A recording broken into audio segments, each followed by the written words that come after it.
Welcome to the Daily Race. I'm so glad that you're here today as we are continuing our study in the book of Daniel. And hey, we're not running a marathon today, we're not sprinting. We're just taking one step forward in our relationship with God. And we're kind of hitting the second part of Daniel, which is a different genre of literature. So the first half of Daniel was a narrative, a historical narrative. It's telling us about the events. It's telling us about all the things that Daniel went through. It's showing God's sovereignty, and the big idea is how do you live in a world that's opposed to God, and a culture that's heading the opposite direction. And Daniel and his three friends Shadrach, Meshach, and Abednego were amazing examples of that. Now, starting in chapter 7, these are recordings of visions that God gave Daniel during his time while he was in exile.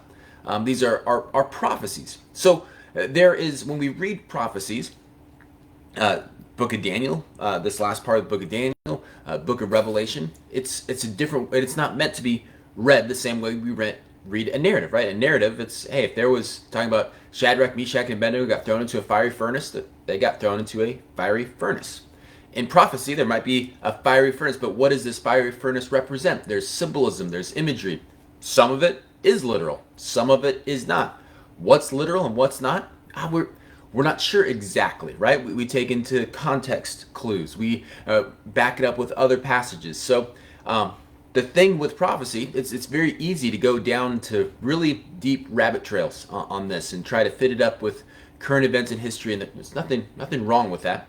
But as we look at these passages here, we also don't want to lose the trees in the forest, or the forest in the trees. I think that's the way it goes. Anyways, you know that, yeah, the idea, right? You get so focused in, you forget the big picture of what God is saying in this.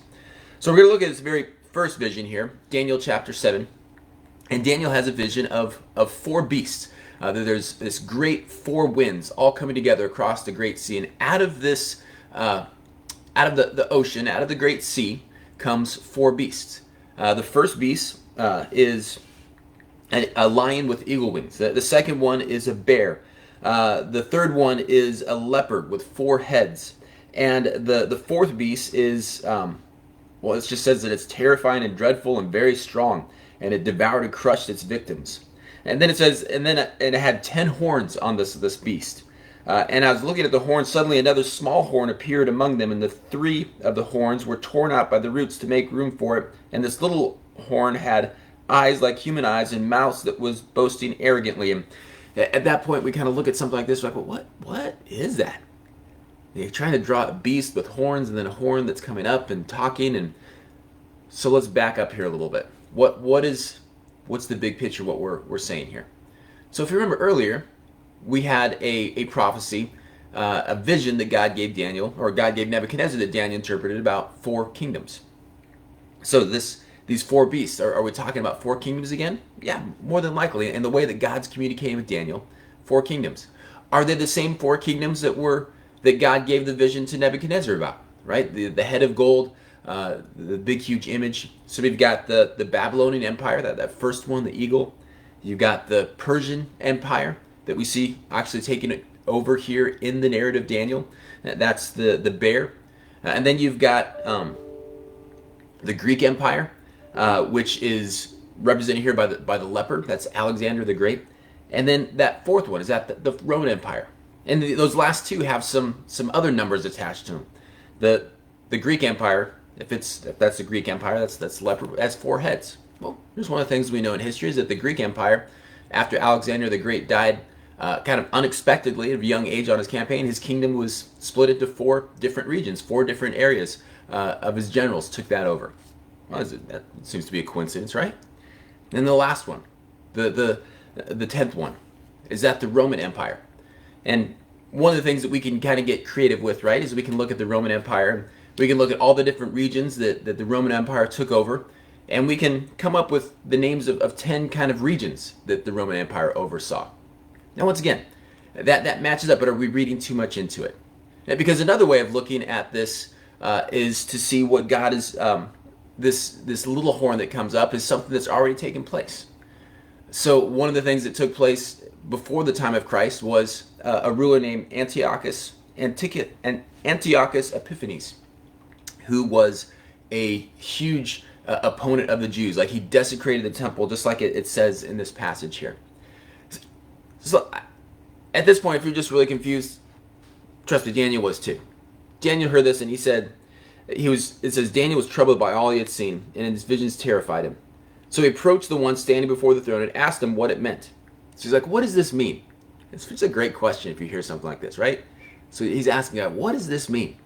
The beasts and the horns and all these types of things. And this is what it says. These 4 huge beasts represent 4 kingdoms that will all arise from the earth. So yeah, that's the right way we're going to interpret it. But in the end, the holy people of the Most High will be given the kingdom, and they will rule forever and ever. He goes into some more detail here, because Daniel asks some more questions. But if we just stop there, here's what God is communicating to Daniel. Daniel, there are going to be other rulers that come and go. There are going to be other kingdoms that cause great destruction here on this earth. There are going to be kingdoms that are coming. They're going to be a great threat to God's people. They're going to try and stomp out God's people. They're trying to erase him off the face of the earth. That's what that last beast there. But I win in the end. But my kingdom will eventually expand. My heaven will come down to earth, and God will reign here forever and ever and ever. The Son of Man is coming. He's pointing to Jesus, Messiah. That God is going to come and he's going to rule here forever at some point. And although all of these things are happening here on this earth, kingdoms coming and going, powerful men rising up and trying to exert their will on the world, trying to move forward their own agenda. At some levels they'll be successful, but in others that they won't be, because in the end God wins. They might try to eliminate God's people, but they will never fully succeed, because God is letting Daniel know the end of the story. Even though these things about the beasts and the horns and all these things are a little bit vague, and we can try to piece them together into what fits, what is absolutely clear is that last part. Is that as my vision continued that night, I saw someone like the Son of Man coming with the clouds of heaven. He approached the Ancient One and was led to his presence. He was given all authority, honor, sovereignty over the nations of the world, so that the people of every race, every nation, and every language would obey him. His rule is eternal. It will never end. His kingdom will never be destroyed. We know the very end of the story. So how does this help us live? What do we do with prophecies like this? Because there's one sense to kind of read this, that this last beast, this 10-headed beast, 10-horned beast, is the things that are still going to happen here on this earth. It can be very frightening. That little horn, it can be interpreted not just as Antiochus that wreaked havoc and desecrated the temple over 2,000 years ago, but a future Antichrist that's going to wreak havoc and bring desecration to God's people. But regardless of whether it was something that happened 2,000 years ago or something that's yet to happen in the future, the end is solidified. So how do we live in spite of this? We live in spite of this knowing that God is in control, that God is sovereign, that history is his story. And it's not neat and tidy. It isn't all roses and walking through fields and great things, that there is evil on this earth. There are people that want to thwart the things of God's plan. But God, we are on the right side. We're on the right side. That's one of the things that kind of comes up a lot these days. Man, I just don't want to end up on the wrong side of history. You ever heard that phrase? Decisions we make, stances we take. Here's what I know. By following Jesus, by having a personal relationship with God, by having my sins forgiven, I am on the right side of history. Ultimately, I am on the right side of history.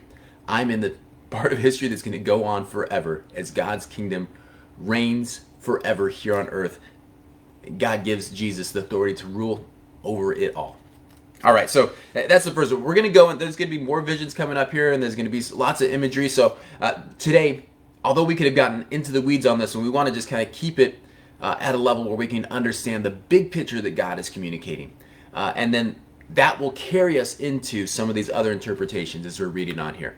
So once again, we want to make sure that we don't get lost in it, though, because this wasn't given to us to make us confused or to get us, stalled out in our steps. We keep moving forward, but we move forward in confidence because we know the end of the story.